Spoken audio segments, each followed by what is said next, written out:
My name is Matt Friedman. This is my third monthly video blog on the topic of Be the Hero. When most people hear about the major issues of our time, they often feel a desire to do something to help. But before this desire gains traction, there often appears to be a voice in their mind that talks them out of moving forward. To understand this process, I interviewed several hundred people. Here are the most relevant arguments many of us use to avoid getting involved. I'm too busy. I'm too busy is the most common response. While most of us are busy, it would be hard to argue that an hour once a week couldn't be carved out of our schedules. These issues are so far away. While it is true that there are many global problems that can be found in faraway places, within our own communities, there is poverty, homelessness, pollution, disparity, bullying, racism, sexism, and so much more. If we open our eyes and look around, we can find many problems that need to be addressed nearby. What if I don't like it? Some people don't volunteer because they fear that once they get involved, they may not like the experience. They say to themselves, it would be awkward if I decided to walk away. In response to this, most charities would prefer that a person try something and walk away if it's not right for them, than to have people never make the attempt. I'll get around to it someday. Many of the people say they plan to get involved, but they just haven't gotten around to it yet. It will happen sometime in the undetermined future.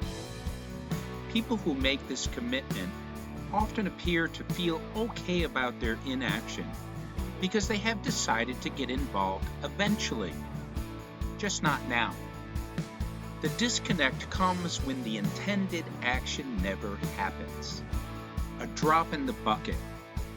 A recurrent statement I often face is the fatalistic view that the world's problems are too overwhelming and pervasive to tackle.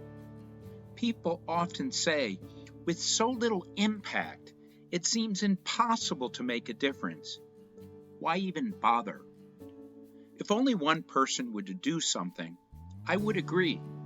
But if 10 million people did something to help, this would add up to something big. It is too sad. Some people find it hard to face the sad and depressing issues of our time.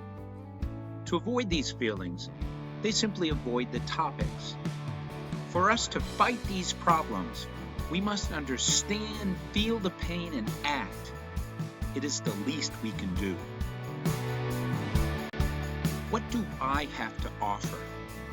I often hear people state, I'm just a student or a housewife or a government worker. What do I have to offer? As human beings, we all have something to offer. It isn't a matter of our age or experience.